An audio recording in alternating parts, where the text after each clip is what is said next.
Okay, good morning. Morning. Hope you're all doing well. Okay, how is the exam scene? Good, lots of assignments. Yeah, but you do have time, so I hope that it'll be comfortable enough. 3 weeks and you can finish. Okay, so let us pray and we'll start. How about somebody from the class leads out in prayer?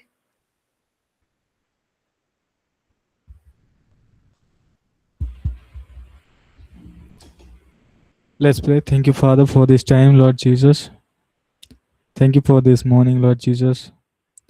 As we are here, Lord Jesus, help us to learn and help us to do your work, Lord, according to your will, Lord Jesus Christ.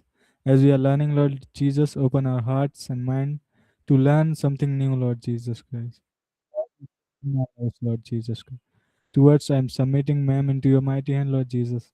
Give her good wisdom, revelation, and good health, Lord Jesus. I surrender this prayer into your mighty hand. In Jesus' name I pray and ask. Amen.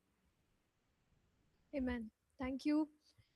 So we are in apostolic ministry and we understood the meaning of the word apostle. We also looked at apostolic ministry in the New Testament, and we said that there are different categories of apostles. One is the apostles of the Lamb, and then we have, who else do we have?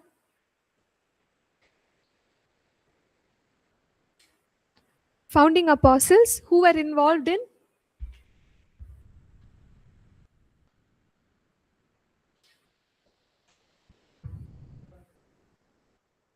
So, what is the role of the founding apostles?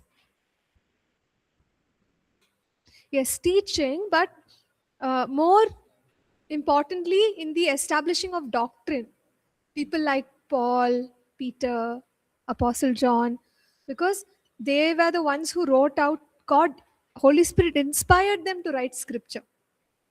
Okay, so founding apostles means that they were able to contribute to the doctrine. And then we have other apostles who are people who will serve the church, and different apostles can have different primary functions.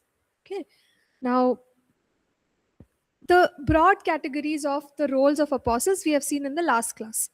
So in the book of Acts, we see that apostles were involved in teaching, manifestation of signs, wonders, and miracles, also in church administration.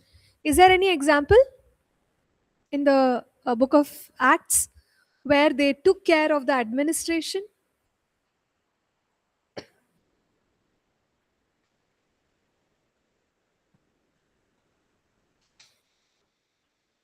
You don't have to give me chapter and verse, just give me examples. If there was any situation which they took care of.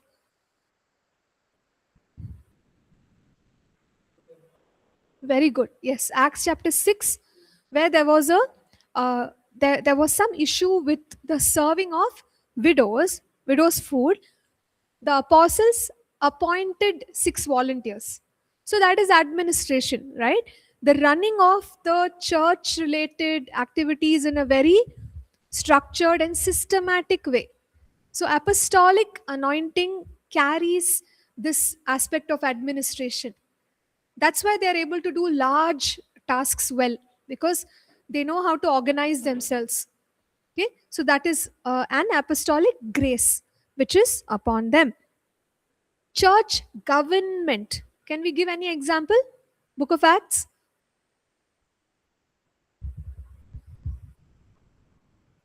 Hmm.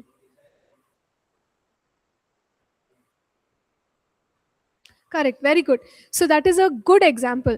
In Acts 15, we see that the leader of the church at that time, James, along with the council, we call it Jerusalem Council, they took up the issue brought by Paul and Barnabas. So Paul and Barnabas came and complained that there are people who are teaching that circumcision is necessary even for Gentiles. Is it necessary?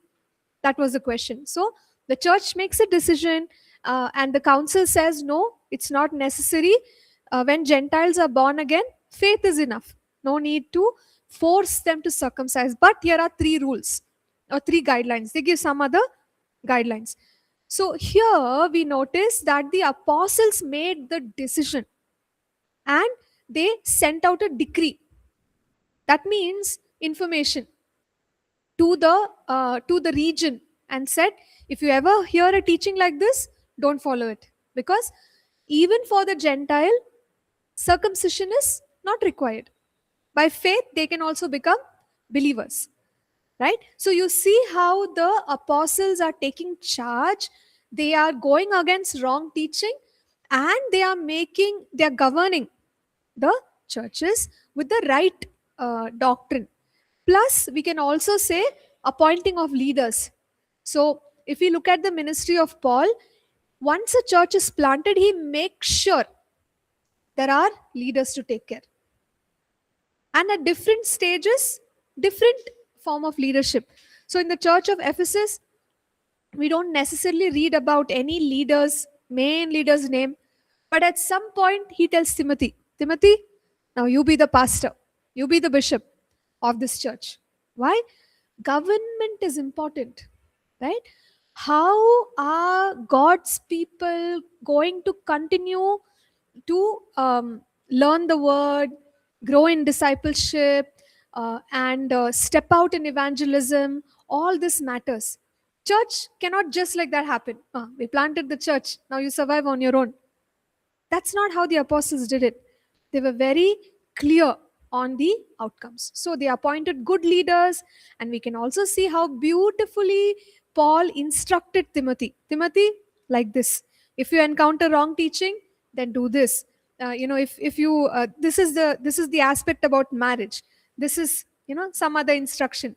So clear instructions in order to help the church thrive.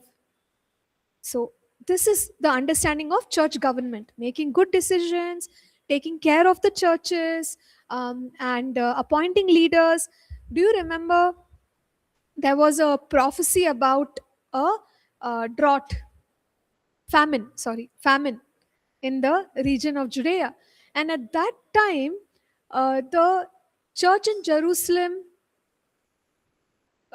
is actually taking 1 minute, I'm getting confused about which church it was, but then there is relief sent, okay, to address the famine.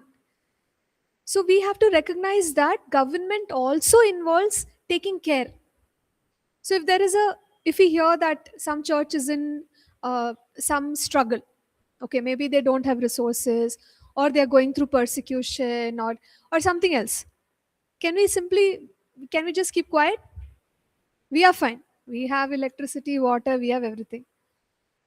So, but if you look at the early church, they were concerned and they actually wanted to help out even when there was a famine. So, the churches collected money, they sent the money for relief.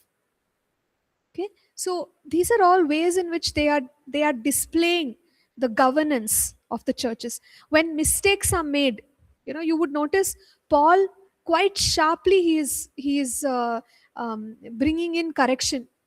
He says, like, will you follow, or should I come to you with a rebuke? Okay, so even when something is going wrong, Paul is not keeping quiet. He's actually getting angry about it, and he's addressing the matter. So if Paul doesn't do that, what does it show? If he says, yeah, do whatever you want, church, it's fine. Now you're a church, be happy. You do right, wrong, I don't care. If Paul does that, then what does that show?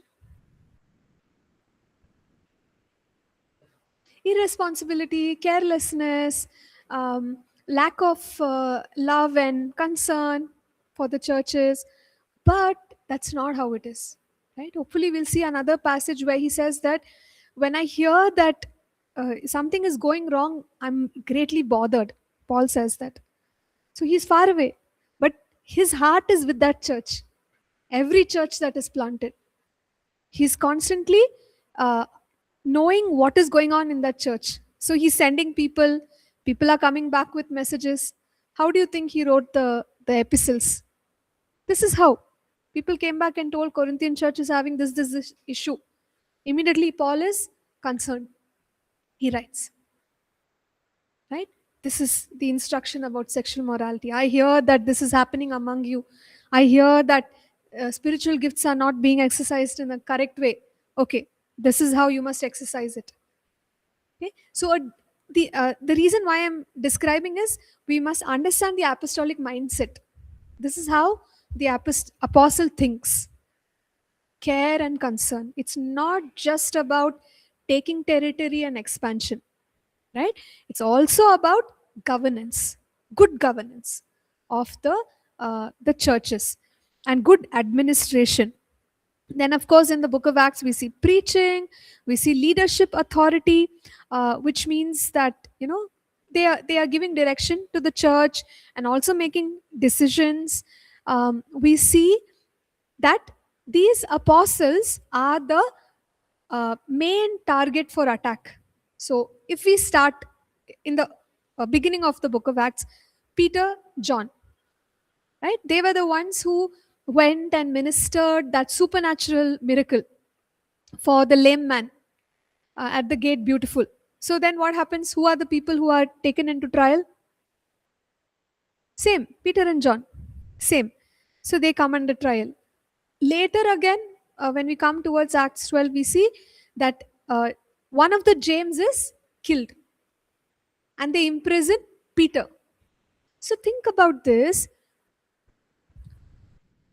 The apostles are the target, because if you can strike the shepherd, you can scatter the sheep. That's what the Bible says.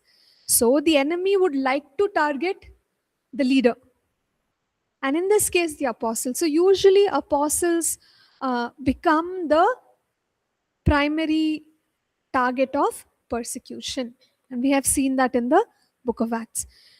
Then we see that they strengthen the local church. How do they do that? By teaching the word of God, by keeping a watch on the churches. They are watching the churches, making sure that the health of the church is good. Okay, so in this way they strengthen and appoint the right leaders at the right time. So crucial, isn't it? So these are all the activities of apostles. And apostles are normally, even based on the book of Acts, we can see that they are visionaries. Visionary means what? What is the meaning of visionary?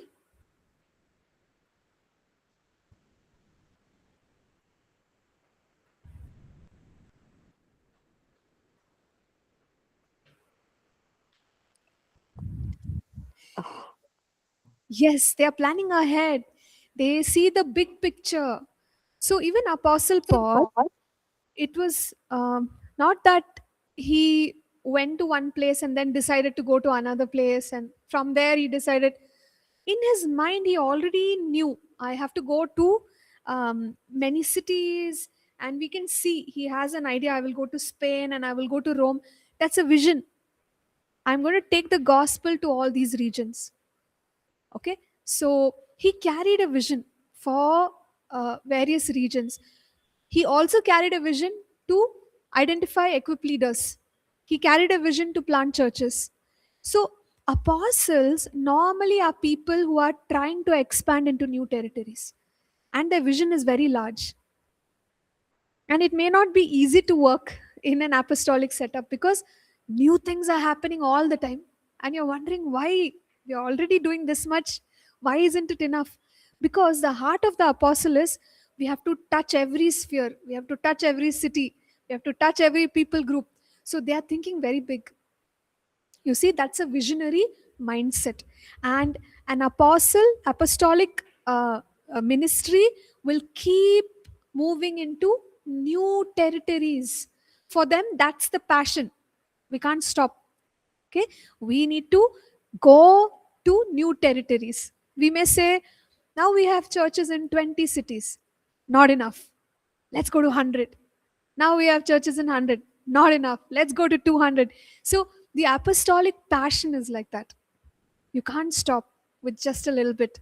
You keep moving for new places, new spheres, so on and so forth, right? So that's the way the apostles think. Now, we also see in the Bible that these apostles were ordinary men of God. Were they perfect?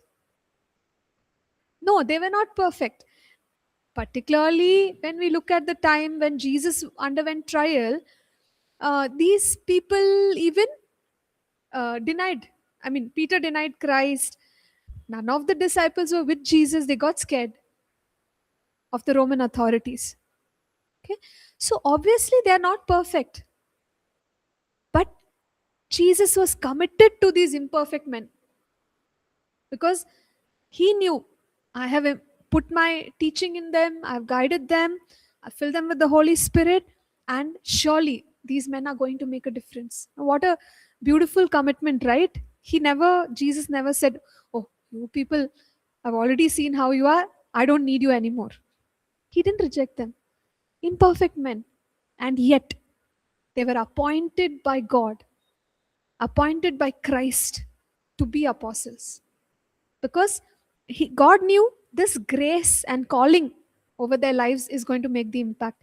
And we see things shifting in the book of Acts after the resurrection of Jesus Christ. They became extraordinary in their mission, in their service.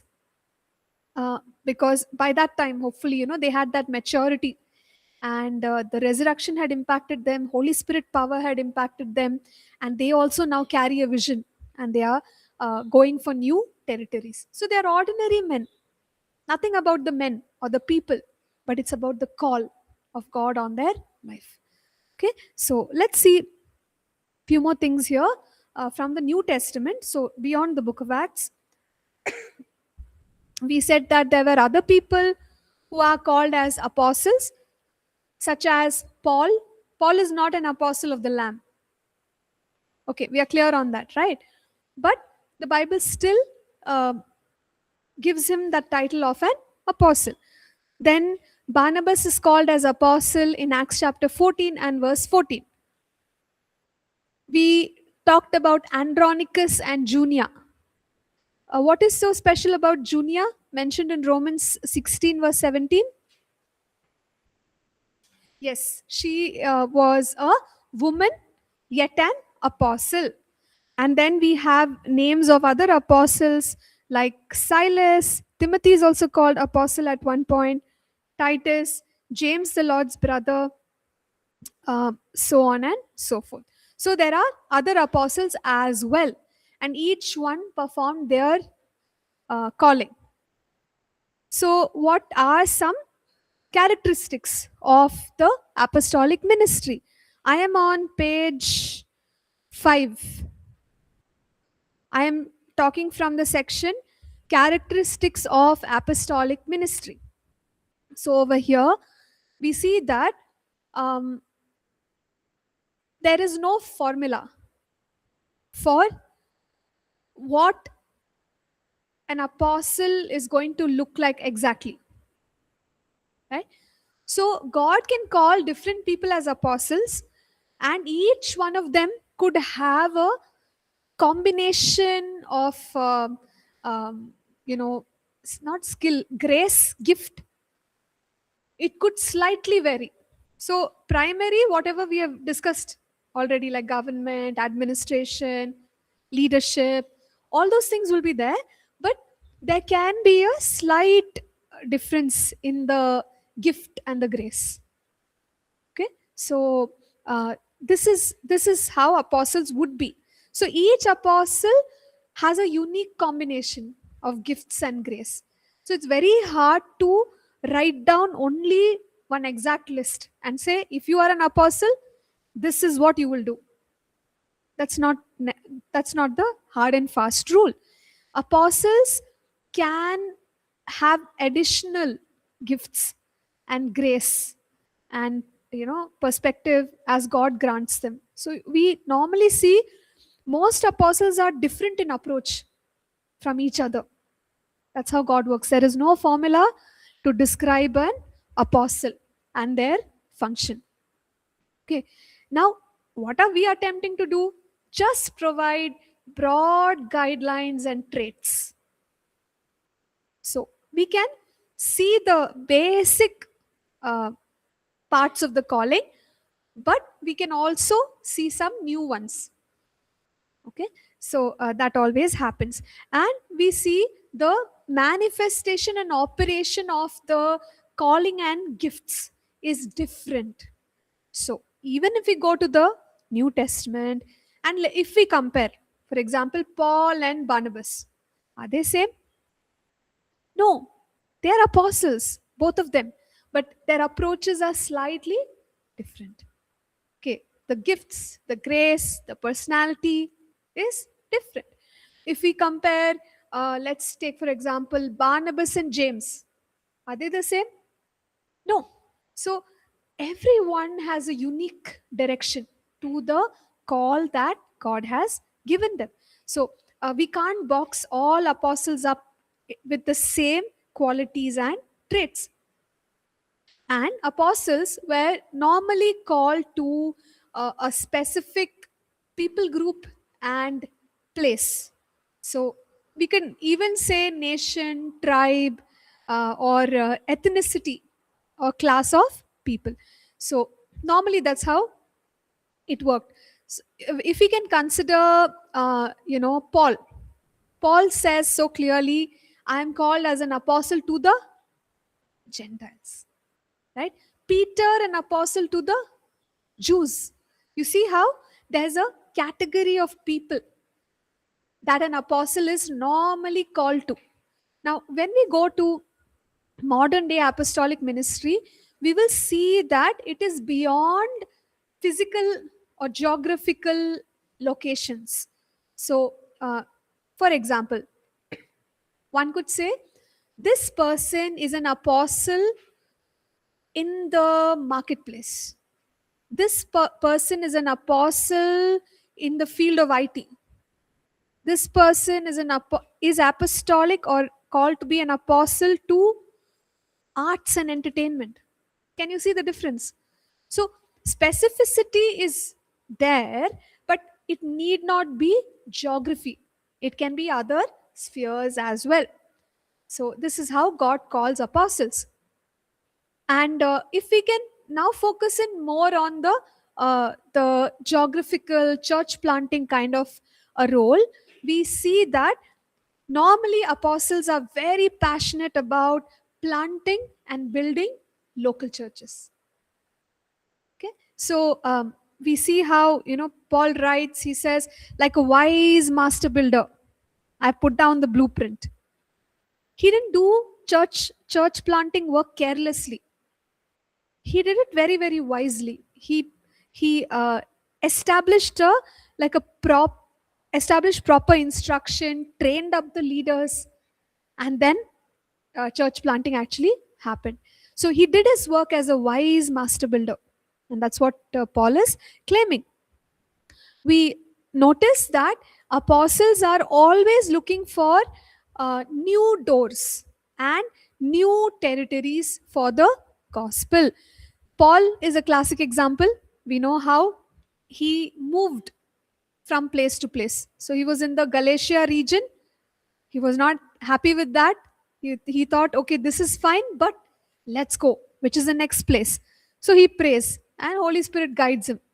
He's thinking, I'll go to Mysia, Bithynia, but Holy Spirit says, don't go there now. How about you go to Macedonia? And then he gets a vision. A man from Macedonia is calling him, come, Paul, we need you here. So he's going to Macedonia. But does he stop in Macedonia? No. He moves on, right? So we can see how he goes to Ephesus, Corinth, different places. New territory. So the apostolic is hungry, or you could say passionate, for new territories. Mostly we will see that they will never be somebody with an apostolic calling or an apostle. In a good way, they won't be satisfied. Right? So we could tell them, already you went to 40 cities. Isn't that enough? They'll say, no. We have many more places to win for Jesus. They might have even become old maybe, but still that passion will be there. If I'm not going, how about my leaders go? We have to impact the nations. So that is the apostolic passion. We want new territories, new open doors. How can we find entry into new communities, new people groups, new spheres? So that apostolic passion burns in them. Okay, and these apostles are equipped with power gifts. What are power gifts of the Holy Spirit?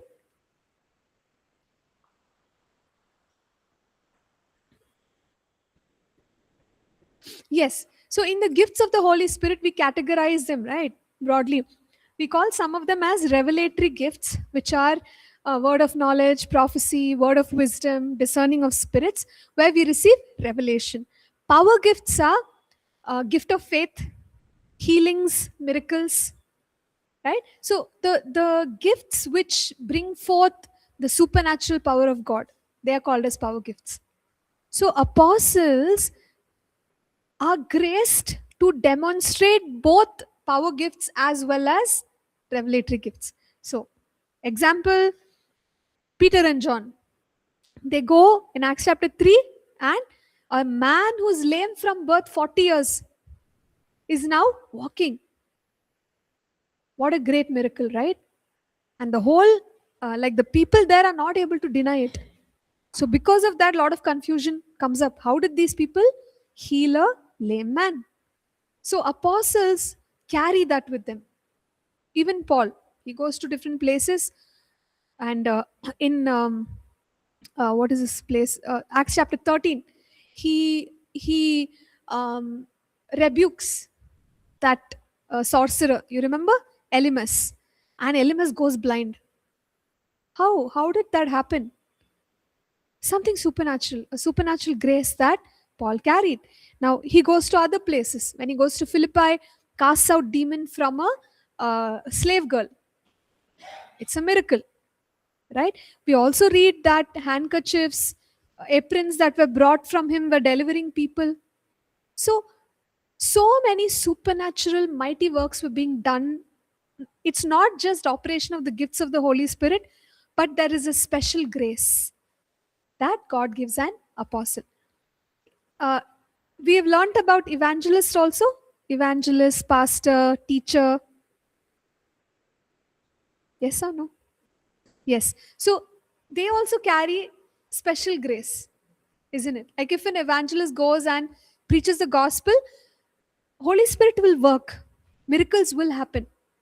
So there is that connected demonstration of the power of the Holy Spirit through their ministry. In the same way, through the apostle, there is the demonstration of the power of the Holy Spirit in terms of the gifts of power and revelation. Are you all with me or not with me? Please. Okay, yeah, great. Okay, let's move on. We can see that apostles have great and strong leadership and administration capabilities. So we will soon come to 1 Corinthians 12 verse 28. So let's look at one aspect right here. Can somebody go to it and read it, please? 1 Corinthians 12 and verse 28.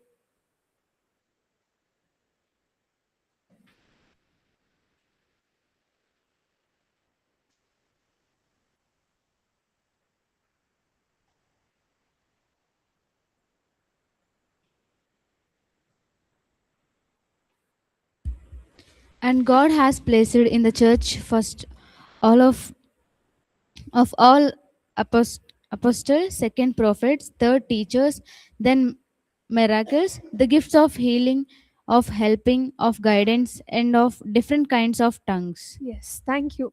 So here we can see that God has placed apostles, prophets, teachers. What is that first, second, third? We'll talk later on. But we can also see that there is a particular um, grace which is given, and that is for administration. So let us understand what is administration here. Administration comes from the Greek word kuber. Kuber means to steer, pilot, or direct. So imagine if a aeroplane that you are taking, maybe to go from Bangalore to Mumbai, has no pilot. No pilot, no AI pilot, nothing. What will happen? We'll ask for refund. Yeah, obviously we are not even going to get into that plane because there is nobody to direct the plane. How is it going to reach Mumbai? It'll crash land if at all it starts, right? So that's a major problem, and there is no leader. We need a leader. Somebody has to make the decision. Somebody has to guide in a particular direction of growth. Usually apostles have that capacity. That's why we are saying administration, Kuber. It means steer. This is the way we have to go. Come on, everyone, follow. Pilot, direct. Now that's the capability of an apostle. Okay. Now let's carry on, and we consider a few more aspects of apostles in the New Testament. They express governmental authority, which we have discussed, but can we look at some passages? So First Corinthians chapter 9.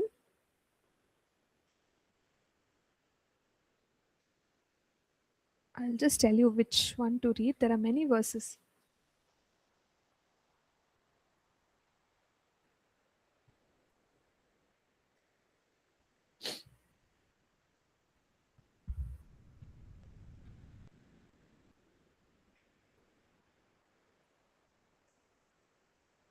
Okay, we can read verse 2. Can someone read that, please? Even though I may not be an apostle to others, surely I am to you, for you are the seal of my apostleship in the Lord. Okay, amen. So you can see how Paul is talking, and he is saying, you are my seal of apostleship in the Lord. So he is displaying connectedness to the, to this Corinthian church. He's saying, you are the seal of my apostleship. My apostleship is displayed in where you are right now, how you are right now. Because of the grace of apostleship, I've led you thus far, in other words. So that's what he is saying. Now we can jump to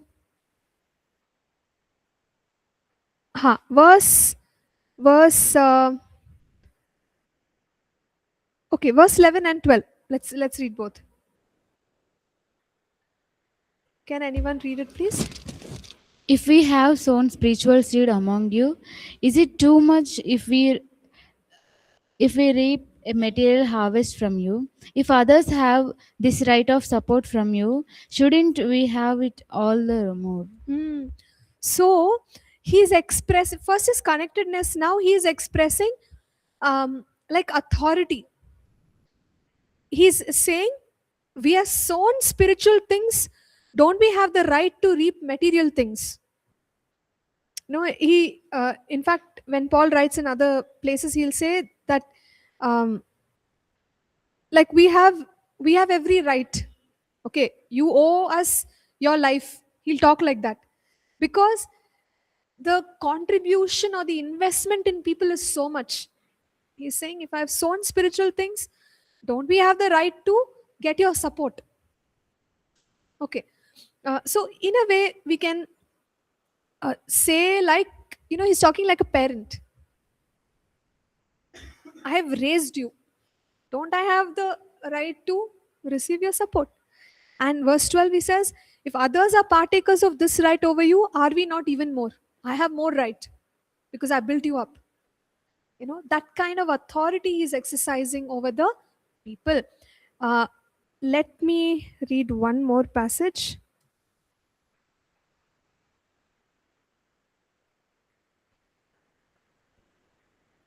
So again, exercise of authority, 2 Corinthians chapter 13 and verse 10. I will read it out. He says, therefore, I write these things being absent, lest being present I should use sharpness, according to the authority which the Lord has given me, for edification and not for destruction. So he is being strict, in other words, right? That's what he's doing. He's being strict with them so that he can build them up. Let me read it in another easy to understand version.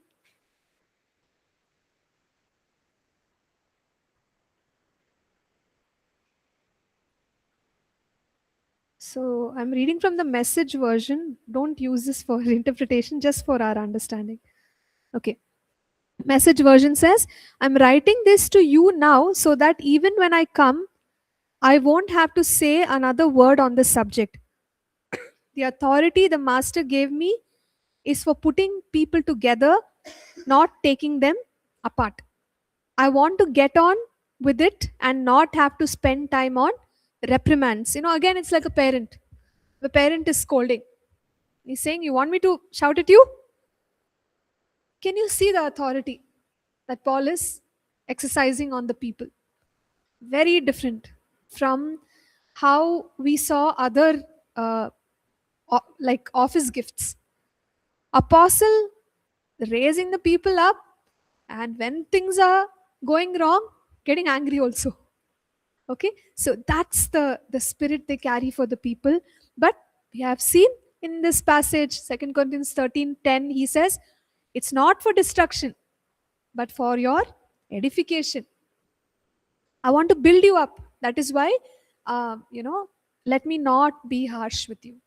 So, in other words, try to follow the word of God, the instructions, do the right thing, so that I don't have to bring correction. Okay, so we can see such a great freedom of authority that the apostle carries. And other things we have looked at, so I'm not going to go into the detail. It's there in the notes though. Appointing local leadership, divine order in churches, authority to bring correction,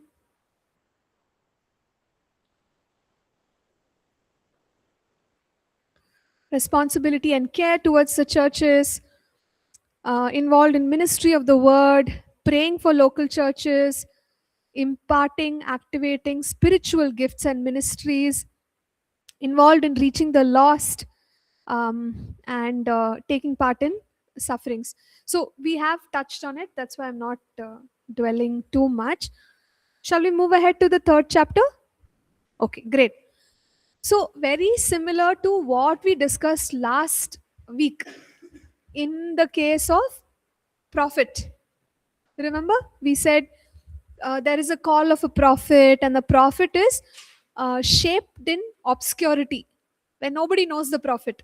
But at a given time, God will bring the prophet out and they'll start their ministry. Now, how does God work in the case of an apostle as well? So, broadly, it's been put down in these stages. One is apostolic commissioning. Commissioning is to send. Second, apostolic grace, apostolic ministry, and then finally being recognized as an apostle. So these are all stages that a person would go through. So they are sent out as an apostle, and that can come with the calling. So for Paul, we know Ananias, God tells Ananias, see, I'm going to send him to the Gentiles. So he has been called with this purpose of going out to the Gentiles. And certainly God gives him the grace. God also prepares him for the ministry. And we see that he's doing the apostolic ministry, and eventually he's called as an apostle. Not in the beginning. Later on, he's recognized as an apostle. So let us specifically look at Paul's life. Okay. And I hope it encourages and inspires us.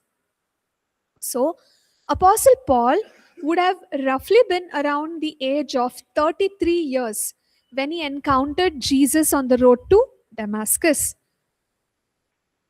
So, what age was Moses when he his heart was like it came into his heart to deliver the people? 40. Okay. Finally, when he goes with the message, let my people go. What age was Moses? 80. Right. What age was Caleb when he said, "Give me my mountain"? 80. So, see, the point is, age is not a limitation for God. If we carry faith, we can be effective for God any age. Sometimes people worry and say, "Oh, now it's too late for me." No, it's not. It's never too late. If we can walk in faith, if God can use Apostle Paul, he started his journey as a believer age 33. But you can see the impact that his life had. So he had an encounter with Jesus at the age of 33. Then we know that God gave him this understanding that he's called to the Gentiles. And then we see he spent 3 years in Damascus and Arabia region. Why? Why was he there? Sort of hidden.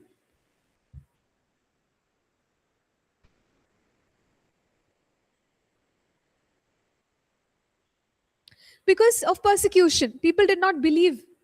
See, Paul was passionate to go and preach the gospel, but others looked at him and they questioned, this person is an imposter or he is pretending. And if we listen to him, who knows, he might put us also in the prison. So there was no trust among the people. There was also persecution, kind of coming up against Paul. So because of these regions, he could not open, because of these issues, he could not openly do ministry. So 3 years he's in Damascus, Arabia. You can ask the question, how are you saying all this? There are scriptures, parallel scriptures in the book of Galatians that we can look at and say these statements. Plus, he also went to Jerusalem for 15 days only. There, he did not have the chance to meet everyone. I think he meets James and Peter, if I'm not wrong, but only 15 days. So, for people to say that whatever Paul knows, apostles taught him, actually, that didn't happen one on one. He would have learned the doctrine of the apostles, but we know that Apostle Paul also got a lot of revelation. Yes or no? He learned, he studied the scriptures, but God also gave him revelation. And what mighty revelation! He's written so many books of the Bible. He could have grumbled and said, "Why am I not in the apostles of the Lamb?" But see, it's different. His calling is different. And now God, even though he did not stay with the apostles for a long time, still God gave him understanding, knowledge, revelation. Okay. Then he spent 13 years in the regions of Tarsus, Syria, Cilicia. So, if we calculate something like about 17 years are spent after his conversion, before Paul actually starts his ministry, like he comes to Antioch and he starts the ministry, right? So now what age is Paul? 50 years old when he's starting his ministry from Antioch. Okay. And that's when passionately he starts his missionary journeys and so many things happen, right? So we can see, very similar to a prophet, God gives the apostle time for preparation. And we discussed last week, God wants to build our character and he is not in a hurry. So sometimes you may have heard this said, the greater the call, the greater the preparation. Same is true for apostle. God prepares the prophet, God also prepares the apostle. So after 17 long years is when he actually comes on the scene. But we know that in those 17 years, the revelation, the wisdom that Paul has received, he uses in his ministry in the upcoming years also. So that's how he does things. And God brings him on the scene with the help of whom? Who is the one who brings Paul? Barnabas. Barnabas. Yes, Barnabas. So thank God, God uses people in our lives. and at the right time, though others didn't believe, Barnabas believed in Paul and says, okay, let's give this man a chance. And from that point onwards, his ministry is actually launched. So God has arranged everything for Paul to set out in his apostolic ministry. So if we were to just summarize this in one line, there is a time of preparation even for an apostle. So calling can be there, but can we see the time it takes for that person to be recognized as an apostle? Long time. So much later is when you read in the Bible Apostle Paul. But he has already spent a lot of time with nobody knowing his name, but he was serving faithfully. So that's something that we can learn. Okay, let me pause here. Only 3 minutes left in this session. Any questions or comments?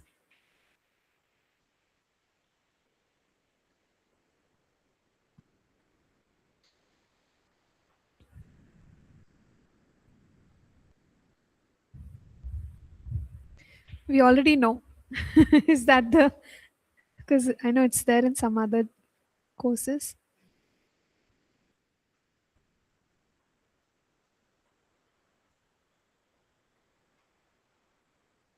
Yes, nothing. Okay, fine then. Let's go for a break. We'll come back and we'll take. Thank you. Thank you, everyone. God bless.